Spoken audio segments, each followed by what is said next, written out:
Hello, sir. You know, I still haven't seen that guy Johnson for the Red Sox. I have no idea what that guy looks like. Oh, Brian found the picture? Yeah. He's very average looking. I mean, I don't see many games to begin with, but I still haven't seen him. They were something else last night, I'll tell you. They- When you put that one in the seats, that was nice. I saw that. Yeah, that was cool. I knew it was coming. I absolutely knew it was coming. Oh, we've moved people around? Mark is gonna be here? It kind of looks that way. Holy mackerel. I thought he lived in that box.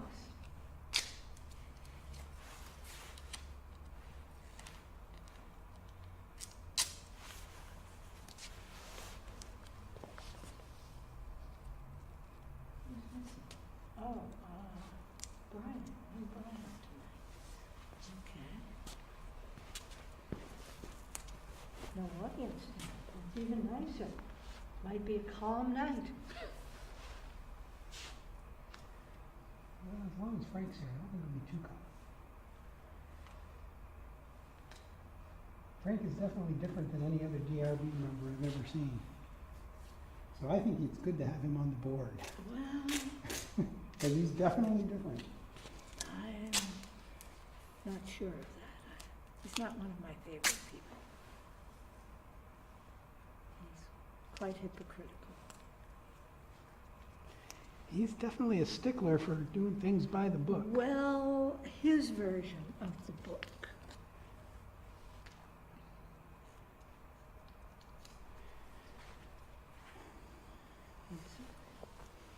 You hear the night? I got him. He was going to complain about something, not complain, but he said, yeah, I got the essence of it, but you left out the eloquence. And I just looked at him and I said, I get paid extra for eloquence. Took care of him. That was one of my better moments.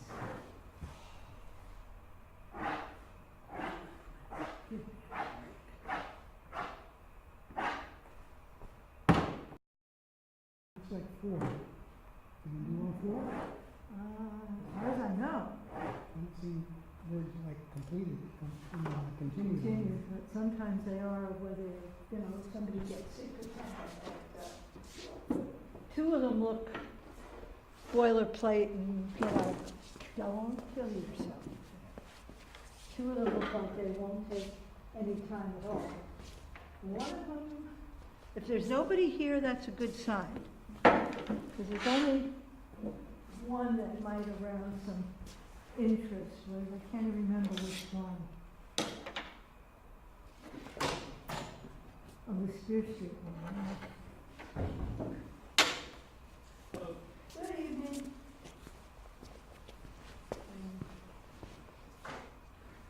Now, there's only one that looks a bit iffy. It's that one, but if there's nobody here screaming, I guess we'll be okay. I don't know whose development that is. I know we've heard it before. So we have an extra chair? I guess because Brian's not here.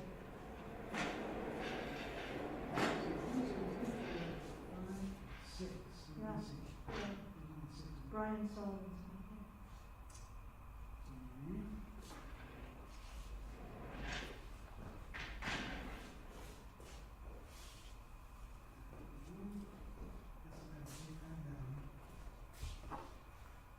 still have at least 10 minutes. I actually walked from my car into Trader Joe's and back again without a coat on today. That is a miracle.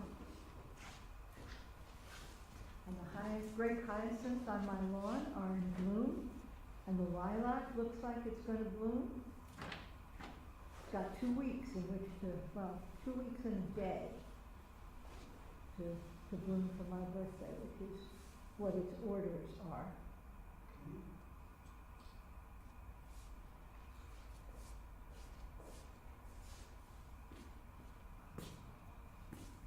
I know that spring is late.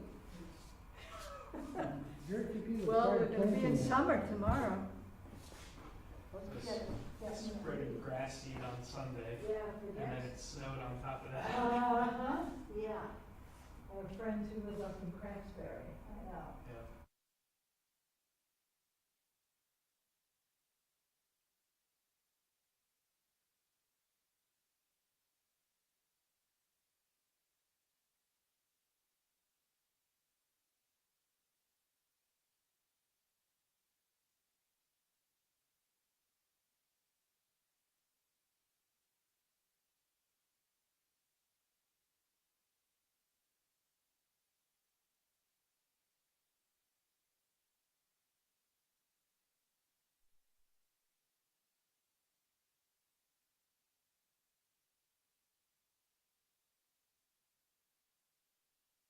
But we had a spring.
Miniature irises were in full bloom at town meeting.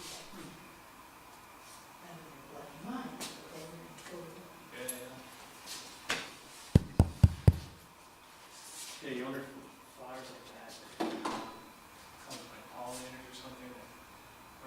Or the squirrels. Squirrels. Squirrels and weevils. Yeah. There's a squirrel digging happily on my lawn. What are you planting here?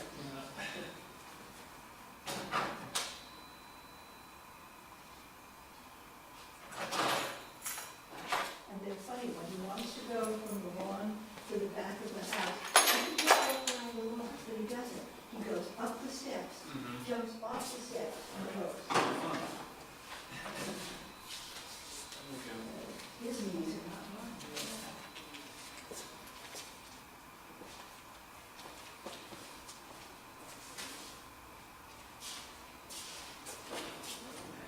Good evening, Ryan. Good, how are you? Be done in 10 minutes? Yeah. See you. You get my shoes. I don't think you use it, Jeff. No, but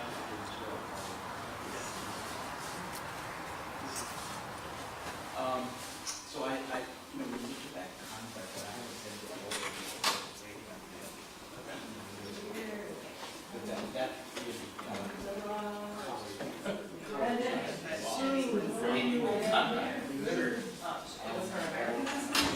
So for Chinese names down the long like that made more sense. People can get away with calling me that, but based on that contract. they pay for it dearly.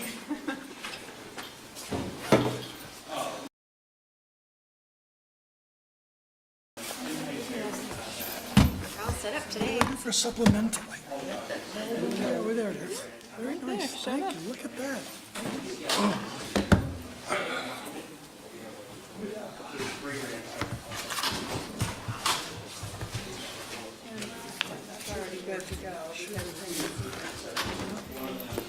Did you print out the agenda? I did.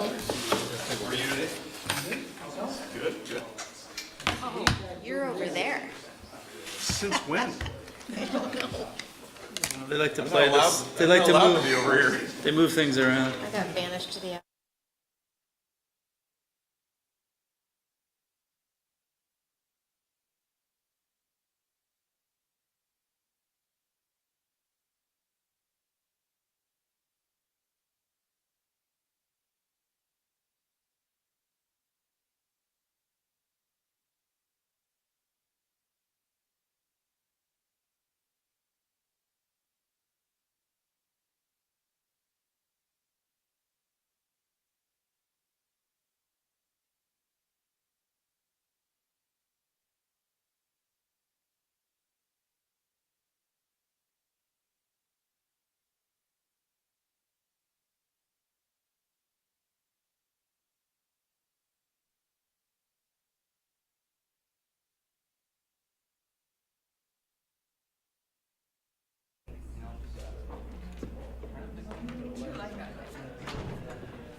Look at that.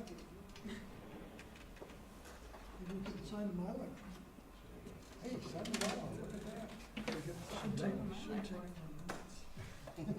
Really? Well, it's complicated signature. Yeah. There's multiple pens. Yeah. Did we get the fee for the, not the Mylar, the other one? The other one. This one's Yeah. paid.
Review Board for Tuesday, May 1st, 2018. First item on the agenda is directions on emergency evacuation procedures. If there is an emergency, we should all exit either through the doors that you came in or through these doors, and we should meet in the south parking lot, which is just behind us. And we should all make sure to sign the sign-up sheet, which is a record of making sure that people who are here are safely outside. And it's also as a record, the sign-up sheet is a record of your being here, so that if one of these applications is continued, then you have the right to participate in it. If you weren't here for the start of it, you don't get to participate in the future. So that's why it's a good thing to sign the sign-up sheet. Additions, second item on the agenda is additions, deletions, or changes in the order of agenda items. Do we have any? Hearing none. Comments and questions from the public not related to the agenda. Anybody have any comments or questions? Thank you. Announcements. Do we have announcements? Okey doke. Item number 5, miscellaneous permit application, MS 1801 of the City of South Burlington, Department of Public Works for stormwater upgrades in the Pinnacle at Sphere neighborhood. The upgrades consist of replacing 4 stormwater detention basins with 2 gravel wetlands, 1 sand filter, and 1 detention pond, as well as associated pre-treatment structures at Pinnacle Drive and Nolan Farm Road. Who is here for the applicant?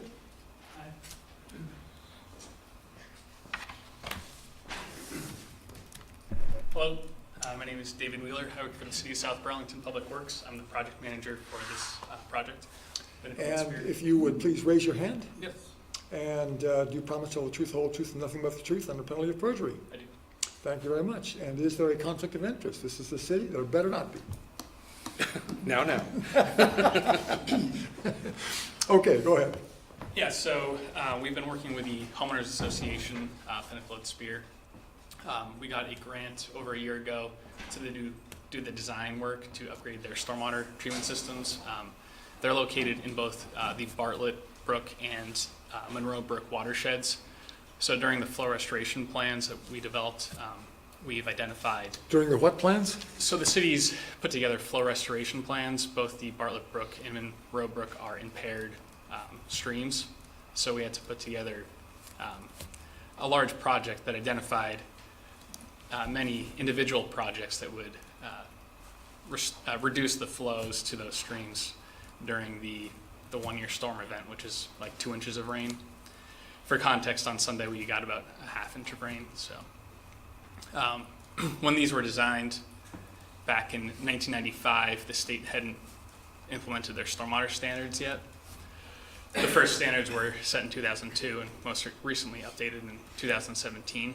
So they have stormwater infrastructure in the neighborhood, but it's not really up to modern standards. So it's not doing much to reduce phosphorus loading to the lake, and it's not doing too much to reduce the peak flow events during the 1-year storm.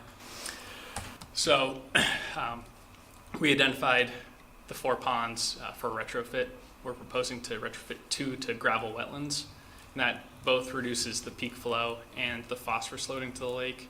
And then on the 2 other ones that we couldn't really retrofit to gravel wetlands, we're doing a sand filter on one, and then just pond improvements on the remaining 4th pond.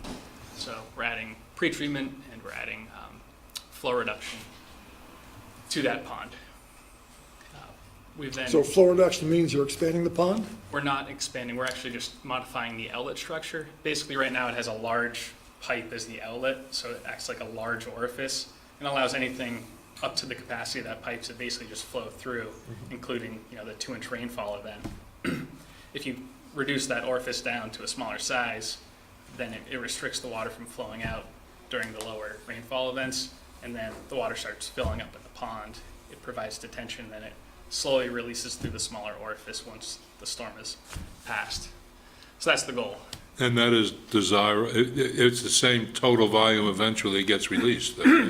Correct. So why is it, just for information, why is it desirable to slow it down? Yeah, so when you have like a whole watershed and all the runoff comes off at once, you get this peak event. And if you look at the graph, it really peaks up and comes back down. So if you're getting 120 cubic feet per second from the whole watershed in the stream that causes erosion, and there's a bunch of phosphorus and sediment in the stream banks that gets, eroded out and pushed into the lake. So the goal is to reduce that peak event and spread it out over time, so it's the same volume, but opposed to being, a straight up peak, you're trying to. So it's flatten. essentially an erosion control measure or a phosphorus abatement measure, is that? Correct, yep. And then on top of that, as far as the stream banks go, you're getting phosphorus reduction in the subsurface gravel wetlands. So you have 2 feet of stone media, and all the void space in the stone allows like a biofilm to grow on the stone, and then that interfaces with the water. As a further matter of information, at the time this project was built, were there already federal standards in place? I don't recall. I was about 8 years old, so I'm not very familiar with those standards. Your memory should be fine, you're right. I'm familiar Our memory is with the always. 2002 standards, and then, there's another big jump in 2017. But, back then, again, it's a large, relatively large pipe outlet, so you'd only be getting So, really severe storm events being controlled. so is this development, there's a homeowners association, is that right? Correct. Is that a homeowners association under a legal mandate to make this correction, as far as you're concerned? So right now, we've identified, like I was mentioning, a bunch of projects in our flow restoration plans. And, we had a schedule that we set out. We have to complete our flow restoration plans by 2032. And we identified different projects each year to be constructed. Well, that wasn't my question. I'm asking you Right. a different question, which is there a legal compulsion that this homeowners association would be under to make this correction? Let's assume that the city hadn't stepped in and isn't providing this service. Would it be the obligation of the homeowners association? It would. So they have an expired stormwater permit right now. So if they wanted to. So this is part of a citywide plan to substitute the public fisc for these corrections for what is actually a private obligation, is that correct? So the way that we're doing a cost share on this project, so there's a percentage of impervious owned by the city and a percent owned by the homeowners association. So even if they were to go and do the project on their own, they're only responsible for the impervious portion that they own, and the city's responsible for the remaining portion. And so we are going to be cost sharing. So are they in fact paying for part of it? They are. And are they paying for their true pro rata share? They are. Excellent. And then on top of that, we're getting grants. So by having, stormwater utility staff, we're able to go to the state and get grants. We've received 3 different grants for this project. One from the Lake Champlain Basin Program, one from ERP, Ecosystem Restoration Program, which is basically the state DEC, and then one from the CCRPC, Chittenden County Regional plan. Regional Planning Commission. And But those grants are ultimately, though, all public funds of one sort or another, right? correct. Yep. What's the total amount of those grants, David? So the Lake Champlain Basin Program is funding 80% of the pond that they're funding. The other 3 ponds are being funded 50%. So the total grant money we've received is in between $200,000 and $300,000. So, Mike, are you done with your I am. money question? So my question is a little simpler. This is a 1-year event that you're talking about. It's a 2-inch event that might likely occur annually, correct? That's the target design storm. So I own and manage a lot of property, and we have had many 100-year events Yep. that occur every 2 or 3 years in Right. some of our properties, where the design flow was exactly what you're talking about. They downsized the pipe to make sure that there wasn't flow through on that 1-year event, but they downsized it so much that the pond then overflows Right. in a 100-year event. Correct. What are you doing to make sure that doesn't happen? That's how it's designed to work. Okay, you got it all figured out. There's an emergency spillway where it overtops during the 100-year event. Okay, so there's a spillway, and that goes to where? downstream. So it would It's- then, it's it would supposed to- then go into it would allow it to actually flow to the lake somehow, Correct, yeah. without flowing through the neighbors' backyards. Yeah, via the stream, whatever, wherever the discharge point is Okay, of that system. I just happen to have a Hannaford site that has it flow right through their store. So, Do these ponds have any purpose other than flow reduction, or are they supposed to act as a filtration system of some sort? They are, yep. So in the circumstance that John and you just described, if you have the overflow, you're not getting the filtration That's benefit, is that correct. right? You're getting And the, during the 100-year storm event, that's not really what you're going for anyways. You've got a lot of water at that point. There's this concept of and that's the first- priority, and filtration takes a back seat. Well, you have this concept of the first flush where the majority of the pollutants are in that first bit of water. So once you've essentially cleaned the streets with that first 2 inches of water, anything subsequent after that is going to be relatively cleaner. If you were to actually size these things out to provide water quality treatment to the 100-year event, you'd have to demolish the whole neighborhood, and it'd just be one stormwater treatment practice. I understand. no, that's a good point. I had never thought of that.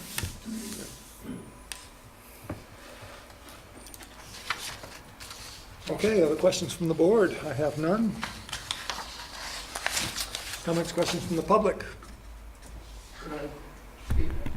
Sure, yeah, please identify yourself. Ray Gonda. I live on Swear the, in, right?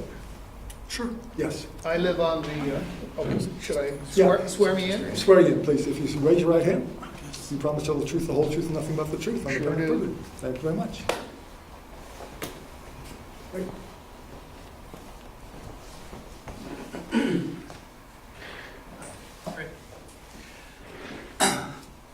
My name is Ray Gonda. I live, before I speak, let me give you some pictures.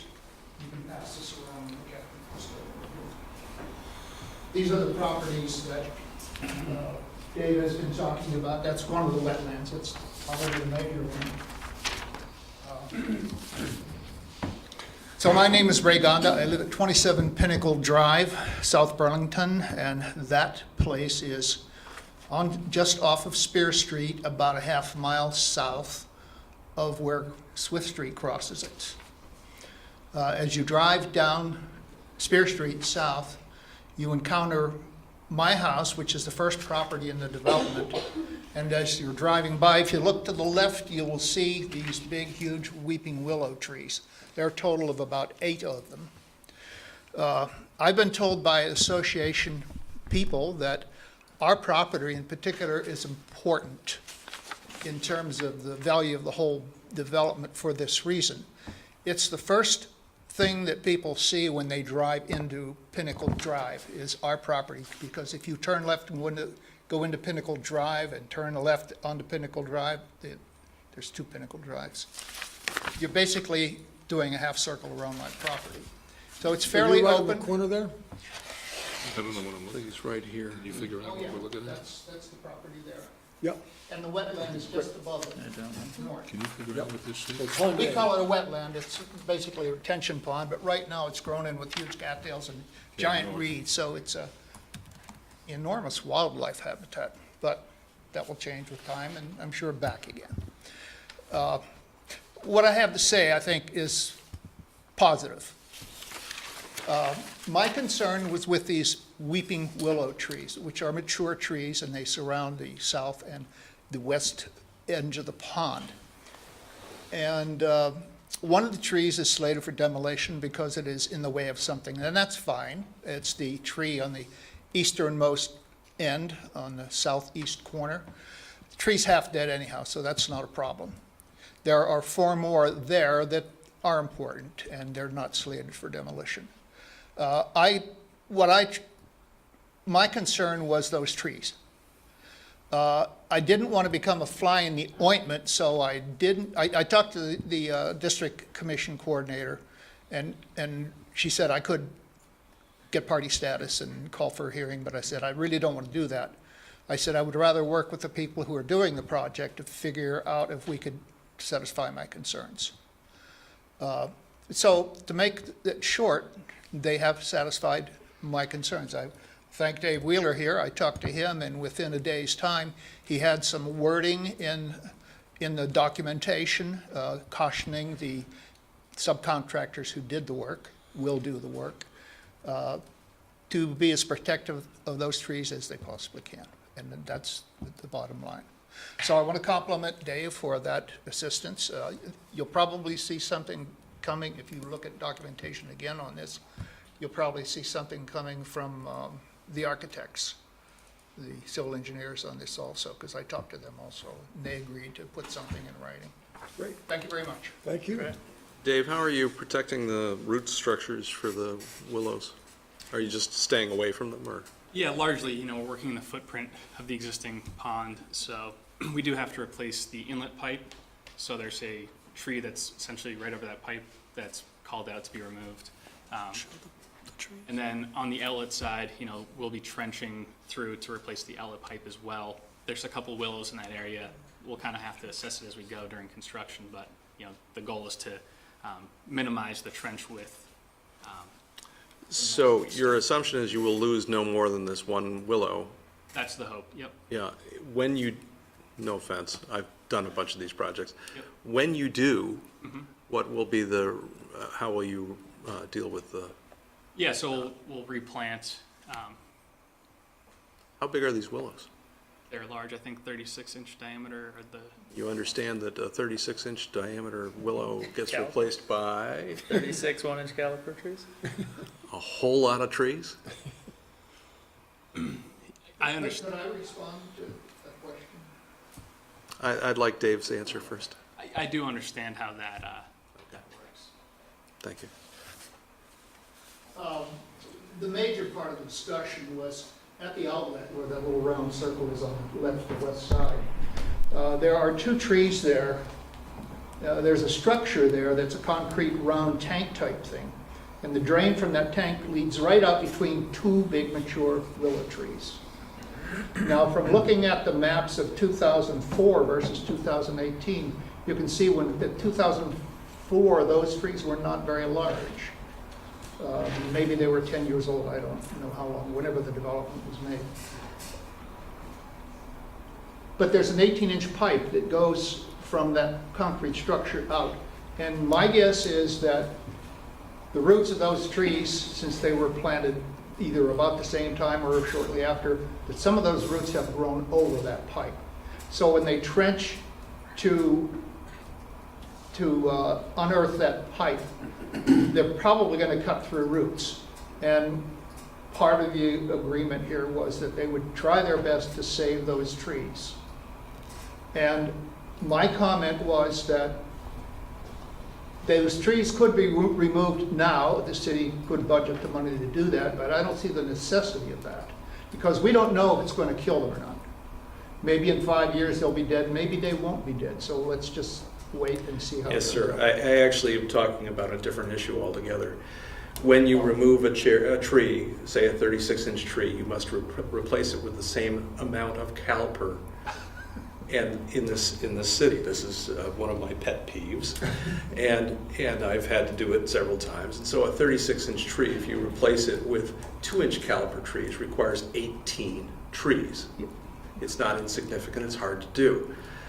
I want to make sure that Mr. Wheeler understands that if he kills off a 36-inch tree, or perhaps two, because of imposing on those roots, he may be replacing with 18 to 36 more trees. So there's a significant issue here. It's not your issue. And they won't fit. I have had this problem. You have to fit them. You have to find a place for them. That's the way that the city works. Okay. So Does it have to be on the same property? this point is actually aimed at Ray, who's 3 seats away from me, to make sure that he understands that if it happens to the private sector, it also happens to the city. Are the trees on the Okay. common area or his lot? I believe they're on the common area. Okay. You have the option of replacing it with 6-inch trees. That's right. That's right. Other comments from the public? Thank you very much. Thank you. Thank you, take care. Oh, let's see, we need to close this, don't we? Yeah. And has he reviewed the draft? Oh, that's right, you've reviewed the draft decision. Yeah. Entertain a motion to close. I move that we close miscellaneous permit application MS 1801 of the City of South Burlington Department of Public Works. Second? It's been moved and seconded to close this application. All in favor, say aye. Aye. Opposed? Abstained? Thank you. Thank you. Take care. Next on the agenda, let's see. Item number 6, design review application DR 1804 of Vasta to amend a previously approved master signage permit. The amendment consists of changing the allowable sign colors to red, white, gray, and blue at 358 Dorset Street. Who is here for the applicant? Jeff Albertson? Okay, this is new, so it's a new spelling, right? Raise your right hand, please. Do you promise to tell the truth, the whole truth, and nothing but the truth, under penalty of perjury? I do. Thank you very much. You say your name again? Jeff Albertson. Thanks, Charlie. And a reminder for everyone to sign the sign-up sheet to make sure that you can participate in future deliberations on these items. Please describe what's happening. Well, at the risk of confusing the issue, the request has evolved a couple times. We originally made a request to modify the permit so that we could take an existing kiosk and paint it white and addend the allowable colors so that we could put our sign on and the neighboring company, the neighboring business behind us could put their sign on. Turns out half of that request isn't even needed because they're not even allowed to put their sign on that kiosk. Once apparently the back building was sold, and because of the way it was subdivided, they no longer have access to that, so that portion of the request doesn't really matter because they can't put a sign there anyway. So are you only after red and white at this point? We are after red and white, which is currently allowable, and we are also after painting the kiosk white. Right now, the kiosk is painted black. And the only other issue that's come up since then is we were under the assumption, falsely, I have come to learn, that we were allowed to also put red and white signs on the building above the doors. The building itself has a cutout for a sign and had a sign previously and has lighting for the sign and everything. But apparently that was not allowed, and the previous owners had it there even though it wasn't allowed in the current master sign permit. So we have signs that do comply with the color limitation, but we have learned from Ray that we have to also ask to have panel signs above the door because that's not currently in the permit. But that they're not lit, right? They can be lit. But they can be lit. Sure. And you've read the draft decision, you've read the staff comments? Leaving the off sign, just to expand the last sign to use the entire existing sign. Yes. Okay. Questions or comments from the board? I have none.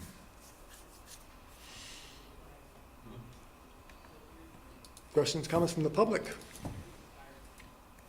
Hearing none, entertain a motion to close. I move that we close design review application DR 1804 of Vasta. Second. It's been moved and seconded. We'll close this application. All in favor, say aye. Aye. Opposed? Abstained. Thank you very much. Thank you very much. So, I'm sorry, I'm not familiar with this process. Do we await confirmation that the application has been modified? How long does that take? The board will deliberate on the decision and sign it, and then we'll send you a signed copy. Ping me if you want an emailed copy, otherwise I have to send it to you by mail. I have to send it to you by mail anyway, but ping me if you also want an You could electronic just copy. throw it to me. Okay. Right, yes, I will fold it into a paper airplane and send it over to you. Okay. And then we can go ahead and process your permit for the actual sign. So this is to amend your master signage permit, which gives you permission for the parameters of your signs, and then you need to get a sign permit for your actual signs. Thanks very much. And we have 45 days, but it'll be sooner than that. Okay. Thanks. Thank you. Take care. Promising stuff. Yeah, right. How dare. Item number 7 on the agenda, final plat application, SD 1812 of Rivers Edge Building Development LLC for reapproval of an amendment to a previously approved planned unit development consisting of revising the footprint lots for 8 units at 1840 Spear Street. Who is here for the applicant? Dan Heil of Leary Burke Civil Associates. Final plat application. So this is a swearing or has this already been done? Swearing. Please raise your right hand. Do you promise to tell the truth, whole truth, and nothing but the truth under penalty of perjury? I do. Thank you very much. So if I can just represent to the board, I somehow put the wrong plans into the packet. So the plans that Ray has on the board now are the right plans. These plans are the same as the plans which were approved when we first saw this application. We're seeing this application again because the, the Mylar was not recorded? Correct. So nothing has changed, just a timing technicality. Was it my fault? Did I not sign? No. No, we were never provided the Okay. Mylar. All right. You understand Robin gets better service here. Just saying. She sees us all the time. Yep, Dan Heil of Leary Burke Civil Associates here tonight on behalf of Rivers Edge Development. We're here seeking approval for revisions to 4 duplexes or 8 units, the footprint lots associated with each duplex. We're revising footprint lots 22N, 23N, 28N, 29N, and then up this way. We scroll up a little bit on the PDF. Yeah. We're revising 59N, 58N, 59N, and 62N and 63N.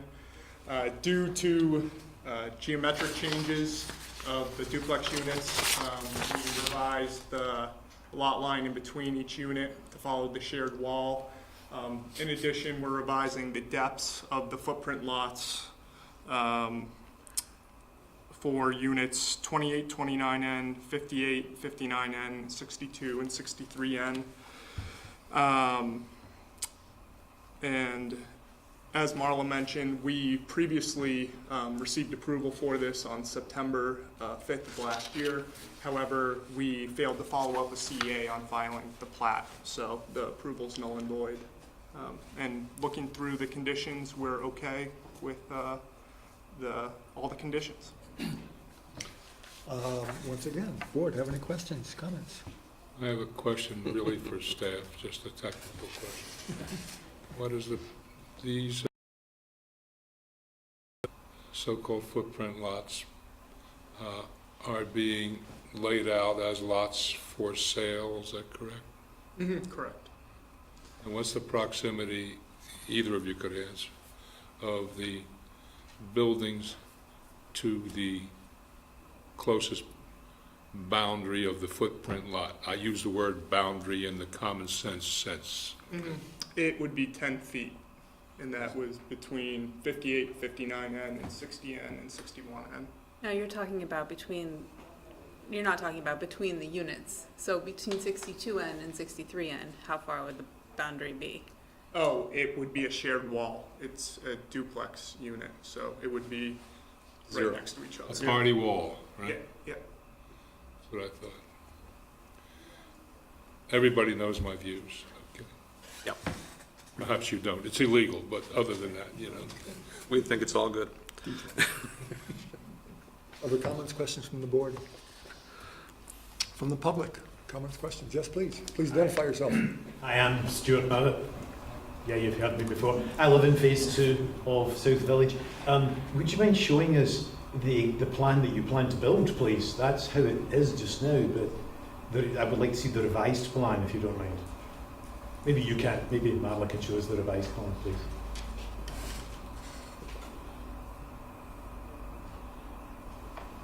That was it. So that plat that we were showing was the revised plan. Not as I understood it. I understood that you were now building the houses at right angles to each other. Okay, yep, there is access. This is... see, this is the new plan, that's Yep, that's the new plan right there. So the houses, you've got one house on each of 2 different streets now. Correct. Whereas what you had shown previously, both houses were facing the same street. I believe so. Yep. So I wanted to see what the actual proposal was, and I think this is now the actual proposal. Side loaded, I think they were. I think the original plan was a duplex with on the corner to have a side loaded garage, possibly. I think they've changed the architecture to this. So the change in the architecture of the building resulted in a change in the knee to the footprint to coincide with the change in the architecture of the building. But I do remember when this was originally approved that they did want the each of the homes to have a driveway off from each street, so they didn't have both on one street and none on the other. So it's similar but a little different. I don't really have a plan showing what it was original, but we like these better. And in fairness, I like it better too, but what was shown wasn't what was proposed, and I wanted to know what was actually proposed, because as I'm sure I'm sorry, I need to speak louder, sorry. As I'm sure you're all aware, my primary concern is what is going behind these houses in North Jefferson. That's my primary concern. And the plans that were on the webpage, which I don't have with me, show 5 houses there, and I wanted to confirm that that is still Right, the so existing that plan. was, and I apologize for this, I included the wrong plan in the packet. So that plan was erroneously included, and I'm gonna have the, what's on, linked to the final minutes, updated to what's shown on the screen now. So what I showed, had homes shown behind the homes on North Jefferson. Right now, it's just currently as approved as a lot for future development. So there is no approval for that lot. That lot is one of the subjects of the Phase 3 condition that requires them to come back and see the DRB before they get approval for anything on that lot. Thank you. Yeah, and I thank you. apologize again. That's all right. I mean, that is my primary concern. It has been for a year, and will continue to be. And the plans you've drawn up, they look much nicer than what was there before, so thank you for that. Thank you very much. Any other comments, questions from the public? Hearing none, entertain a motion to close. I move that we close final plat application SD 1812 of Rivers Edge Building Development LLC. Second? We move in second, we close this application. All in favor, say aye. Aye. Opposed? Abstained. Thank you very much. Thank you. Next item on the agenda, site plan application, SP 18-15 and conditional use application, CU 1806 of Steve Gregory to amend a previously approved site plan for a 60,000 square foot multi-tenant industrial building, unit 7 of which is currently approved for use as a funeral home and mortuary crematorium. The amendment is to add one additional retort to the existing funeral home and mortuary, 472 Meadowland Drive. Who is here for the applicant? Steve Gregory, owner. And would you raise your right hand? Do you promise to tell the truth, the whole truth, nothing but the truth, on a penalty of perjury? Yeah. Thank you very much. Please describe the project. Yeah, basically, I'm simply looking to add a retort to my existing crematory.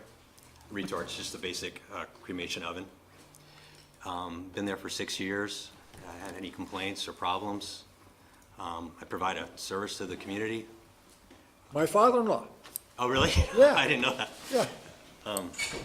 And I've added my air permit to the application to answer any air quality issues. Basically, there are no air quality issues. I'll be happy to answer any questions that you have about the project. Have you seen the staff comments? Yes. The draft decision? Yes. Steve, my memories, if my memory serves, there was times of day that you're allowed to operate. Is that? Not anymore. That was changed Okay. in 2014. And still no issues? Still no issues now.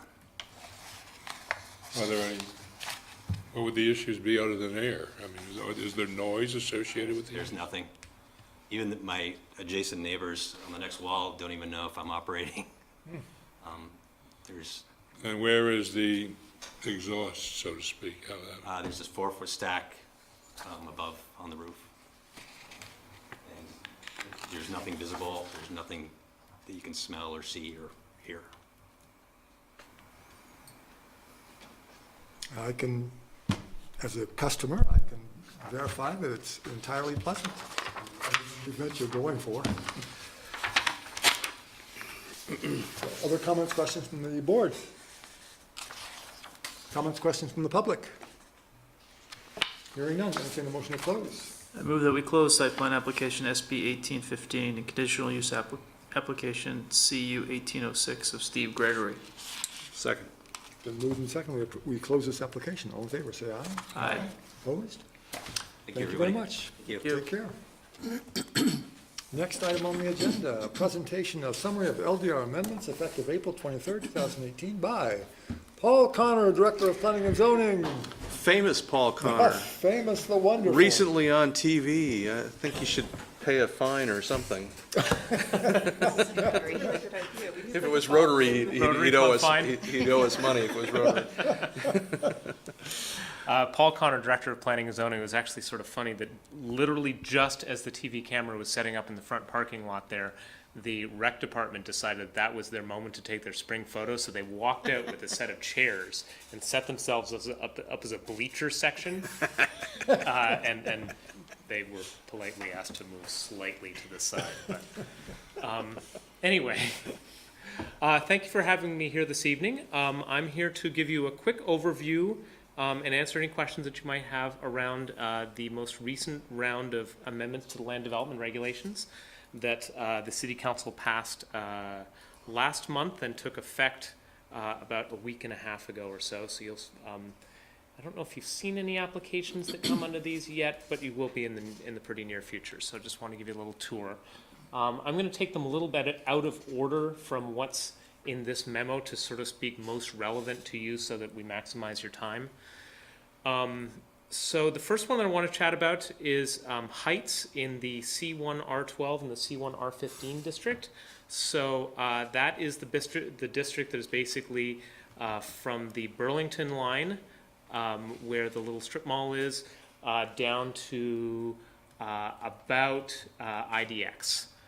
So from right next to the Hickok and Boardman building? Yep. So All from the way to there IDX. south, basically down to include Hannaford and Lowe's, Kmart, the other side of the street, that whole area, as well as two sections on Williston Road, one sort of right around where the wood-fired pizza place is, over towards to Kennedy Drive, so that's the C1R12 district, and technically also the property literally immediately behind the now Doubletree Hotel that belongs to UVM where their parking is. So those are the C1R12 districts. The new Doubletree? The new Doubletree, yeah. Meaning the old Sheraton? Correct. Okay. So in those areas, after seeing a number of applications that have come in who've often sought height waivers, and the board has reviewed these on multiple occasions, the new regulations replace the 35 and 40 foot maximum height standard that then had the waiver opportunity with a 5-story standard without waivers on top of that.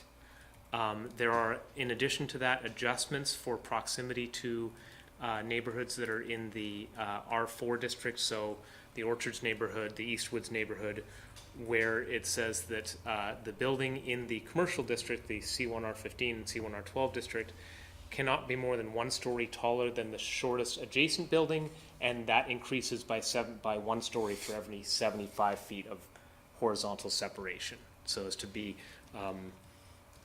cognizant of largely single-family homes nearby. So that's one change that's taken place. It's something that certainly we've gotten a lot of feedback from the development community, at times the board, certainly the planning commission. A sort of related change that actually applies citywide is on the subject of rooftop equipment. So for years there's been this question of, if there's an HVAC unit on the roof of a building, does that count as part of the building's height or not?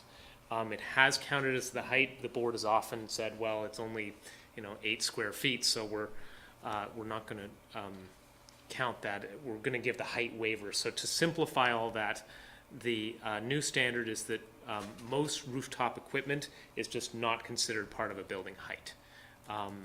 There are a few exceptions to that where it's really an actual architectural feature, like a spire would be a still height, but the normal things like an elevator shaft or HVAC equipment or satellite dish, those kinds of things do not count as height of your building in districts where heights are relevant. How about a very large antenna? A large antenna would be counted as height, but a little personal satellite dish would not. So I just recently put in a new cooling, but to me, that would be a huge imposition. Well, elevator shaft would be at least An elevator 14 feet, shaft right? is going to be 8 by 8 by maybe 8 feet high. That's it? Yeah, because it's just equipment. Well, listen, in South Burlington, the majority of our buildings are no higher than five stories, which means they're piston oriented, and so the shaft is really to get rid of air more than anything else. They tend to be fairly small. If they actually had lift equipment in them, they'd be a little bit bigger. But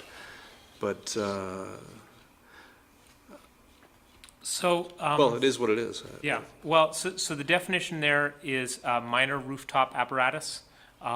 The board can look at the definitions as applications come up, and if you deem that something, that there's minor and then there's non-minor, and so you'll. Exactly. I mean, a standard rooftop unit sits about 4 feet off the ground, and it's not a really big deal. So it gives a little bit of room for interpretation to you, but the intent is to say the small things that people can't see shouldn't be counted as height. Are they defined, are there definitions for minor?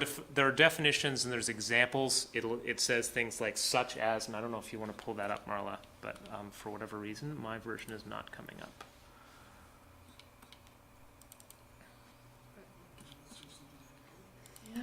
That's all right, we get the drift. Get the idea, yeah. Where are you, what do you? Would be under heights.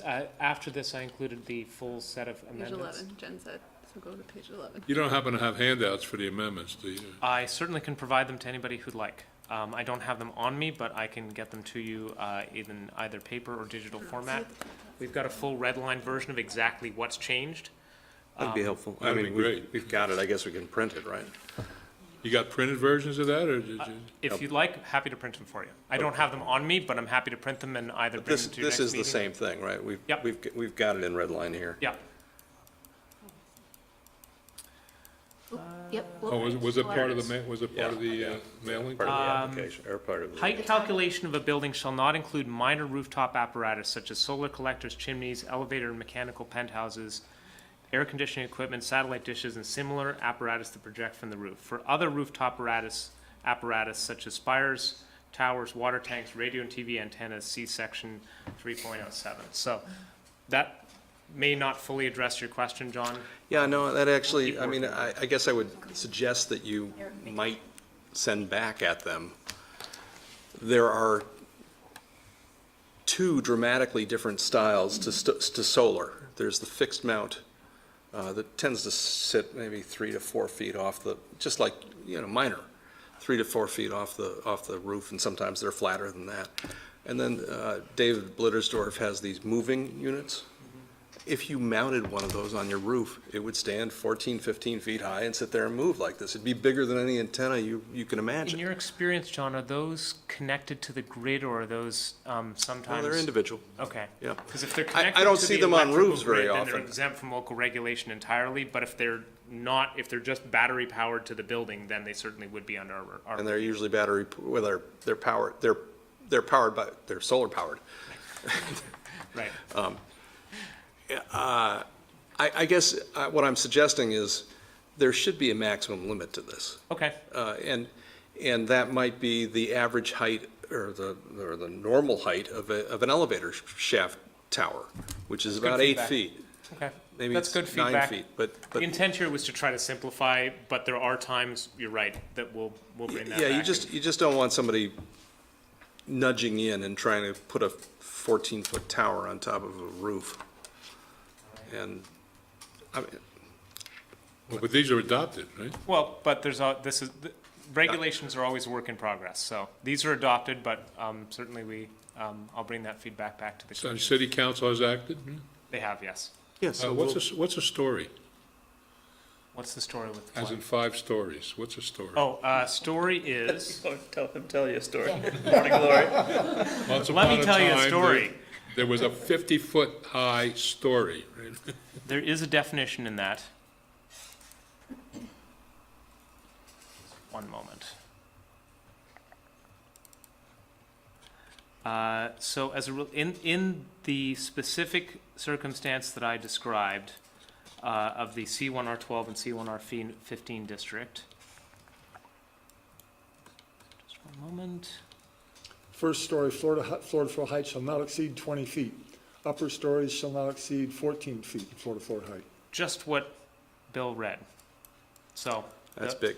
So 116 feet is fine, without question. 5 stories. 5 stories, 20 plus 4 90. What'd you say, 14 times 4. I'm sorry, that's 7, right? So 20 plus it's 4, 14. 28, 40, 56 plus 20, 76 feet. 76 feet. So essentially, we're more than doubling the permissible height. 35 to 76, 35 or 40. Though, developers don't tend to make a story higher than they need to because it costs a lot of money. But it's I don't even possible. know why we have regulations, because developers always do the sensible thing. You can count Good on point, it. good point. Let's change this. Houston, be like Houston. Go ahead. All right, so that's the height standard. Second thing I want to speak to was a new area along most of some similar areas, but specific to the Shelburne Road corridor itself, frontage on Shelburne Road and frontage on Williston Road, a new district called the Urban Design Overlay District.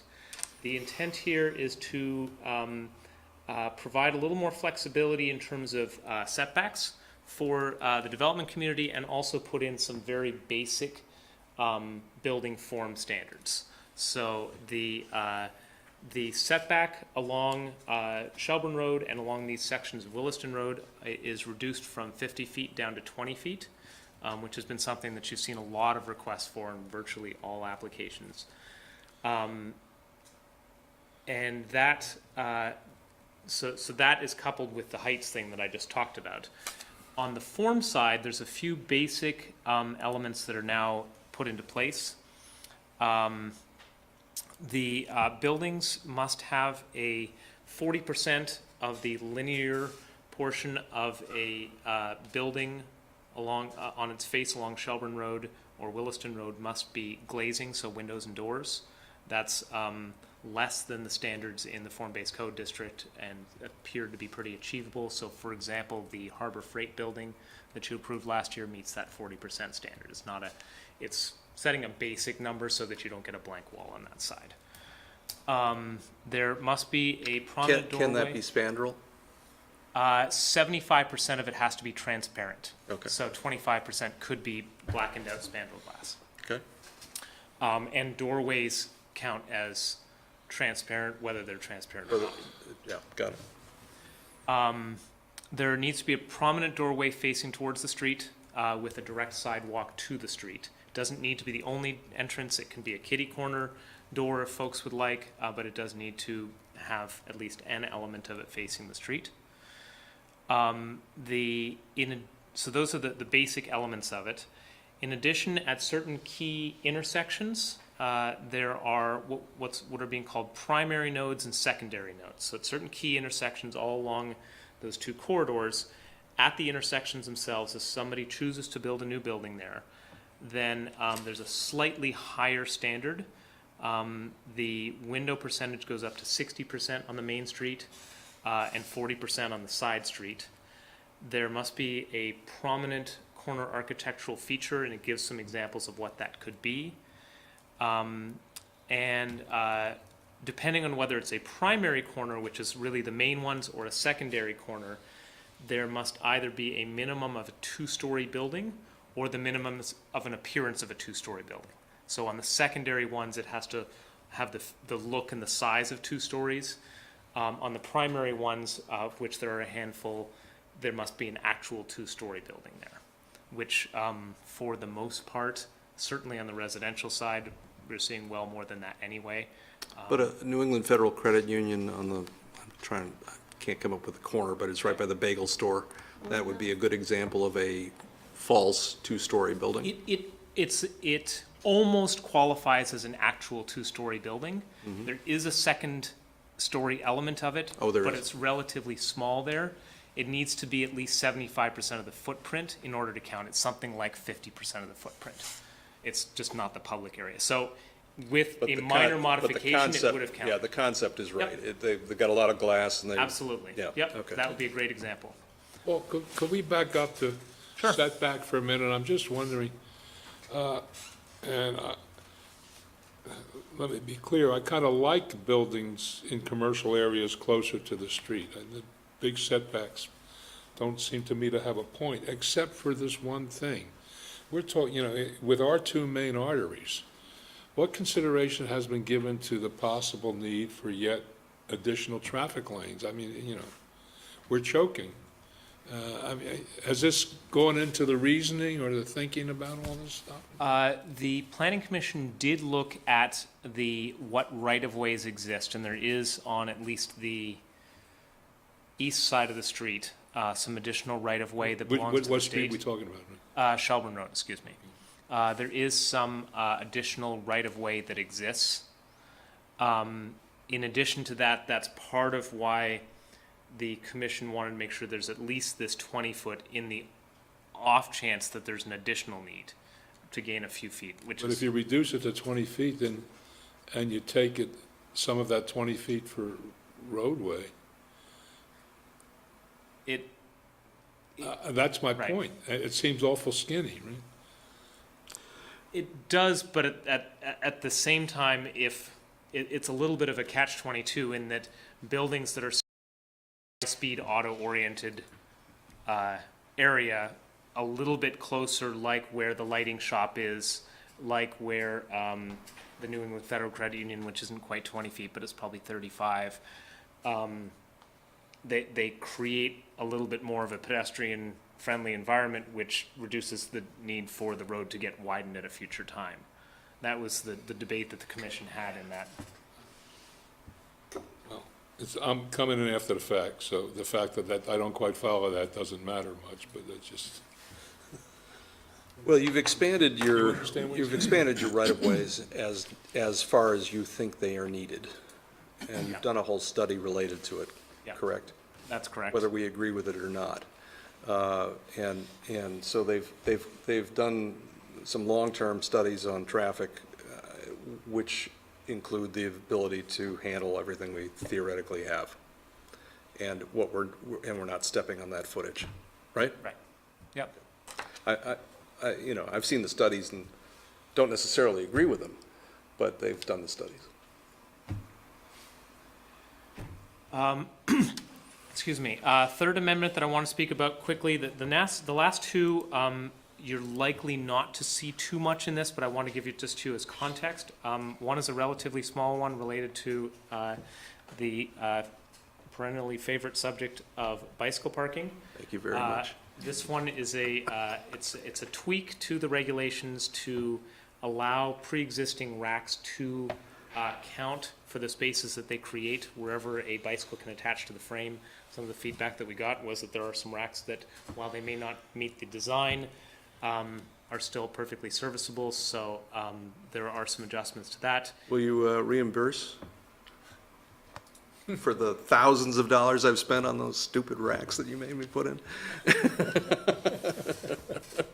We will... Have you done a long-term... It's going to move on to the next one. Have you done Paul, have you done a long-term study to demonstrate these racks are absolutely essential to mitigate the effect of the narrower rights of way? I'm sure you have, whether or not. we All I agree can with say them. is thank you very much. That's great. I'm glad there's some improvement. It simplifies the standards for how, where and how they can be attached. And it clarifies the spacing between the racks, which would seem to be something fairly simple, but believe it or not, what the industry makes and what the sort of national guidance on them are not the same thing. So we went with what the industry actually makes, so that when you buy a rack and you think you've bought the right thing, that it actually is sufficient. Previously had been pointing to what are sort of the national guidance, which for whatever reason isn't what, it's sort of like hot dogs and hot dog buns. So anyway, the last one I want to mention quickly Wait, is... One sec.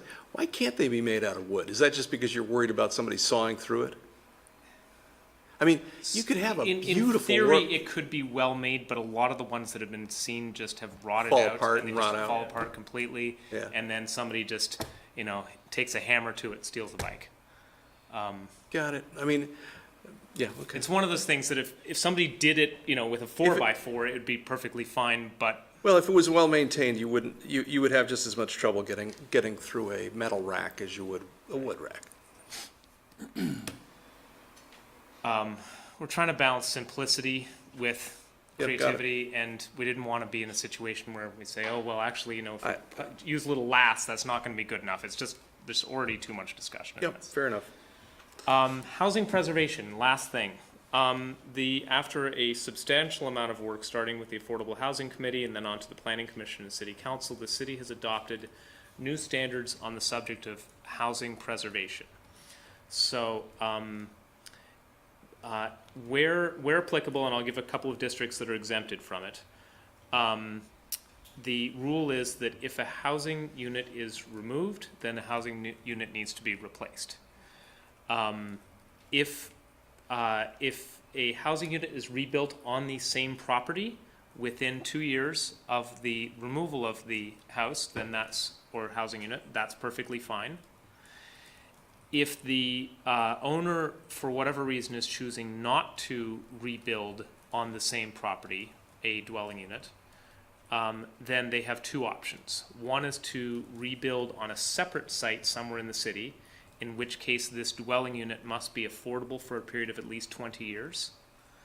Or they can make a contribution into the city's Affordable Housing Trust Fund equal to 25% of the assessed valuation of the premises, which is land and the building. Of the unit on the premises or the whole premises? Of the, let's assume it's a single-family home for sake of discussion. If somebody chooses to remove a single-family home in its entirety, and they choose the payment option, it's 25% of the assessed value of the building and the property. Wow. So for, say, in the Orchards or Chamberlain neighborhood, that might be somewhere in the neighborhood of $60,000 to $70,000. Huge. Yeah. I would say that the first goal of this is that none of the above take place, that the dwelling unit remains.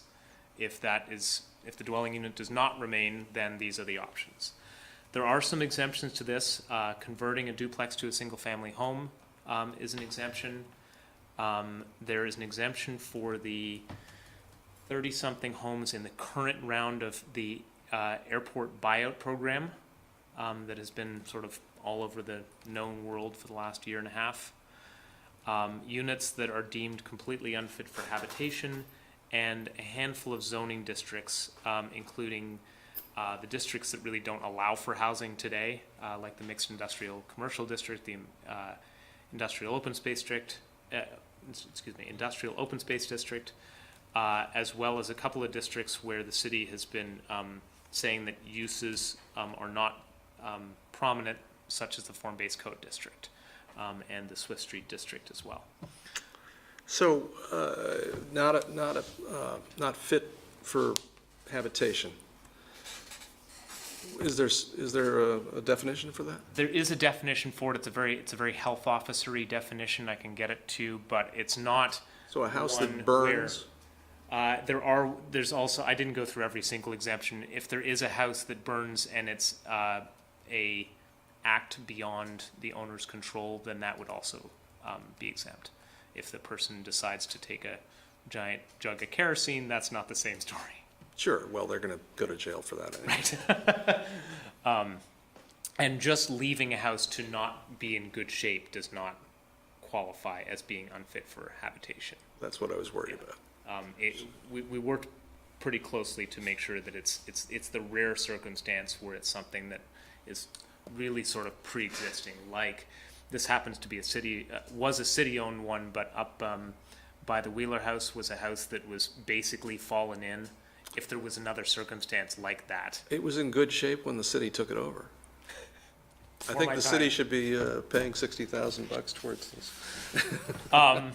so that's Excuse me, Paul, just to Yes. be clear on that point. So for example, if you have a large apartment building and it's allowed to deteriorate by the landlord, he doesn't acquire a right of demolition through his neglect, is that right? An exempt right of demolition through, correct. even if it's condemned by the health officer. Just neglect of a house to that point does not create an exemption. And let's say it's condemned by the health officer. Then I'll take a look at it, but I believe that it was written fairly closely that essentially active neglect does not give you the pass. It has to have been a circumstance where, for whatever reason, beyond owner's control or pre-existing circumstance. So if we follow it out, the health officer comes in, condemns it, it's demolished, he's got 2 years to replace it? Or pay, or... Option of rebuilding one on a different site, then they are required to make a bonding payment equivalent to that 25% amount. If they're planning to rebuild on the same property, then if they choose not to do so, that would be a zoning violation enforceable under our regulations through the environmental court. Or if they choose not to If they choose the option to build on the same property and then they fail to do so, that's a zoning that would violation. be a zoning violation enforceable through the environmental court. So what triggers the timing? The permit for the demolition of the dwelling unit. Okay, so if something's sitting up there rotting, I can picture one at the top of Dorset Street at the moment, until somebody is actually asking for the demolition, the trigger doesn't start. Correct. This is not the same thing as the council last year had a discussion about sort of a derelict properties ordinance. That's Right. not this. This is at the active But if the- action of removing a dwelling unit. But if the city said a house must come down because it's derelict, And the guy does nothing. and the guy does nothing, and the city takes action to take it down, does it trigger? Why don't I look into that more specifically and give you a I only ask because precise there are answer? some of those. Yeah. Yeah.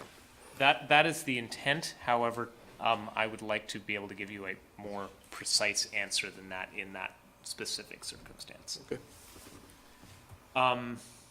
Yeah, so that's basically this current round of amendments. So, I'm sorry, so I'm trying to ask a question without asking a specific question. You've got fairly derelict housing that is not technically affordable, but is being rented to low and moderate income people. Small A affordable, not big A affordable. And the developer decides to tear it down and replace it with fairly high-end, not low to moderate income housing. What occurs in that situation? In that circumstance, as long as the number of bedrooms remains the same, this is not, then that would be fine. There's not a statement that. So when you're tearing small down little a affordable and replacing it with unaffordable, you don't have an issue. It's when it is actually affordable housing. Correct. However, if you choose to tear down whatever dwelling unit, little a affordable or capital affordable. Little a affordable or not affordable at all, and you choose to rebuild on a different property, then there's an affordability standard. I see. Okay, got it. The Affordable Housing Committee's It's only when you're transferring the interest to Right. another The spot. Affordable Housing Committee's primary goal with this was to, A, retain housing, and if not, then to see housing rebuilt. Okay. That was what they decided Okay. to go for in this. Even if what's replaced with the little a affordable is big Not time not affordable? Right. Okay, got it. That's what I got. Thank you very much. Always a Thanks, pleasure Paul. to see you. Well, and great to see you on TV this week. You look great. All right. Thank you as always. As always. Last item on the agenda, minutes of February 20th and April 17th. I only saw April 17th, of course. I'm sure we'll get February 20th when we get it. Everyone's had a chance to read the minutes, and does anyone have any comments Did on the you minutes? all see the little letter that accompanied? Yes. Yes. Up to you guys, if you want to take that up. I have already corrected the spelling of her name. Great. So I figured everyone would be in favor of that. And did you, When you say take it up, do you mean you add that comment to the record? Is that what you're saying, Ro? So, she noted there were some additional people present.